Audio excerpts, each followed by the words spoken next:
Ada hadis Nabi SAW yang harus menjadi pegangan kita semua, yaitu yang berbunyi kata Nabi SAW, ma askara kathiruhu faqaliluhu haram. Yang kalau dikonsumsi banyak memabukkan, maka sedikitnya haram. Alkohol misalnya, kalau orang minum segentong mabuk, maka berarti setetesnya haram. Karena kata Nabi SAW, sesuatu yang kalau dikonsumsi banyak memabukkan, berarti sedikitnya haram. Ini kaidah penting dalam masalah khamr. Dan tolong Bapak Ibu sekalian jangan dianggap remeh masalah ini. Karena khamr termasuk salah satu dari dosa-dosa besar yang bisa membinasakan seseorang. Karena dosa ini hukumannya berat. Dalam Islam kalau orang mabuk maka harus dicambuk 40 jerah, gitu kan? Dan ini hukuman yang berat sebenarnya, karena cambukan ini cambukan yang berat, gitu. Baik, sekarang banyak orang kaum muslimin tidak memahami bahwasanya tidak boleh mengkonsumsi ini walaupun sedikit. Seperti misalnya sekarang banyak sekali di apotek kita bicara ruang lingkup Indonesia saja, itu minuman-minuman yang beralkohol, tapi obat-obatan maksud saya. Apalagi kalau minuman-minuman soda atau minuman yang lainnya, gitu kan. Ini ada beralkohol dan ini tidak boleh. Ingat sabda Nabi SAW yang lain, pegang ini Bapak Ibu sekalian, kata Nabi SAW dalam hadis sahih, Allah tidak menjadikan kesembuhan kalian pada hal-hal yang ia haramkan. Kalau misal dokter bilang, Anda minum ini saja, dan ini terdiri dari lemak babi misalnya, atau sesuatu yang haram, ada kandungan alkoholnya, Anda tidak punya obat lain kecuali ini, maka jangan dipercaya. Nggak bisa, kita punya panduan wahyu. Allah Subhanahu wa Ta'ala mengajarkan kepada Nabi Muhammad SAW untuk pegangan semua manusia, terutama umat Islam, ya, Allah tidak jadikan kesembuhan kalian pada hal yang ia haramkan. Tidak mungkin. Allah penyembuh teman-teman sekalian. Anda biar bicara sama dokter spesialis, obatnya mahal, kalau Allah nggak mau sembuh, nggak bakal sembuh. Orang bisa minum air hangat, bisa sembuh kalau Allah mau. Jadi harus difahami, kita punya akidah, punya keyakinan seorang muslim tidak boleh sembarangan dalam masalah seperti ini. Jadi kita harus tahu. Saya titip pesan sama istri saya, kadang-kadang kalau lagi mau belanja obat di apotek, ingat beli obat-obat batuk, ya, terutama obat batuk ini yang paling sering ada alkoholnya. Maka saya bilang hindari semua yang beralkohol dan tanya apotekernya. Ternyata betul. Jadi pada saat saya pun kadang-kadang turun sendiri, saya tanya, kadang kalau perempuan atau laki-laki saya bilang, Mbak atau Mas, tolong datang buat saya ingin beli obat batuk yang tidak beralkohol. Dikeluarkanlah obat-obat batuk yang herbal. Dan banyak merek-merek terkenal ternyata mengandung alkohol. Juga saya sarankan dalam hal ini, usahakan teman-teman mengkonsumsi makanan atau minuman yang sudah dilabel halalkan oleh MUI. Minimal kita berpegang pada statement para ulama yang mengatakan, jadikan antara dirimu dengan neraka seorang alim. Saya ulangi, jadikan antara dirimu dengan neraka seorang alim. Artinya, kalau kita mau mengerjakan satu perbuatan, usahakan ada memang fatwa di situ. Seorang alim ulama mengatakan, oh iya ini boleh. Karena dia bertanggung jawab dengan fatwa itu. Karena kita sudah punya majelis ulama Indonesia, alhamdulillah. Jadi kalau tidak ada label halalnya, saya sarankan hindari. Hindari saja. Karena memang ini jauh lebih aman. Khawatirnya ada hal-hal yang haram. Saya pernah tidak sengaja mengkonsumsi salah satu obat penyegar badan yang sudah sangat terkenal. Saya tidak sebutkan namanya. Tetapi subhanallah ini sangat terkenal dengan iklan-iklan di TV dan seterusnya. Saya sering konsumsi karena memang saya merasa pada saat meriang, pada saat merasa masuk angin, konsumsi sangat enak gitu. Sampai saya kadang-kadang kalau umroh, bimbing umroh pun saya bawa teman-teman saya di Saudi, saya kasih gitu.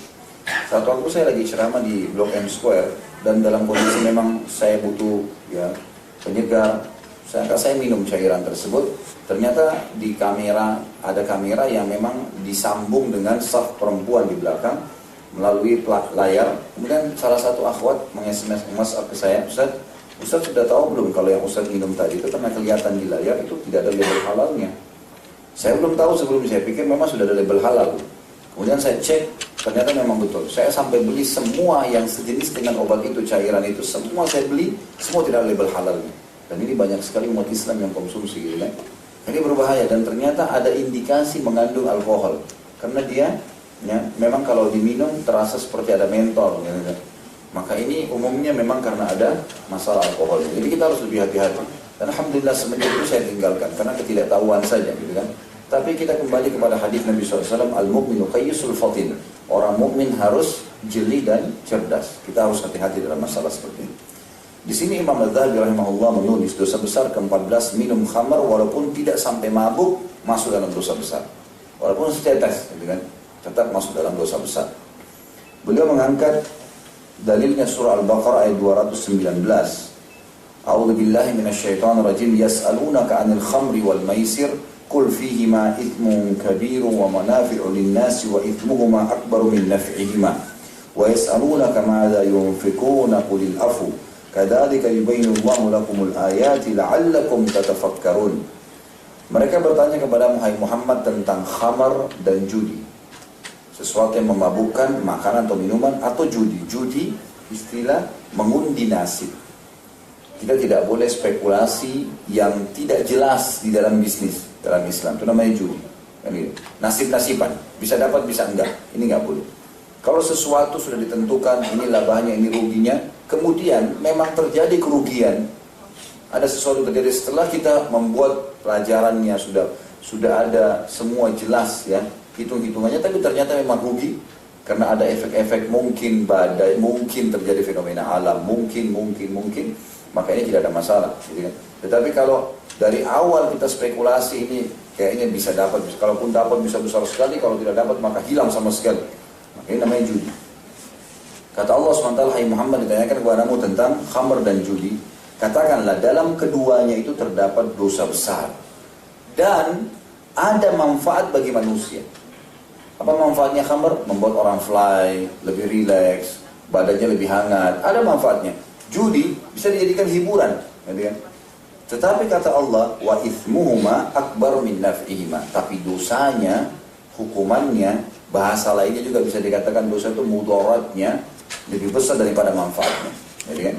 Orang kalau dapat keuntungan dari judi, ya dapat keuntungan. Tapi setelah itu, kalau dia bangkrut dan sudah disurvei oleh para ilmuwan, ya, para pemikir, dan dalam ilmu sosial budaya ditemukan ternyata, gitu kan, orang-orang yang berjudi itu dia lebih banyak ruginya kalau dilihat secara akumulasi daripada untungnya.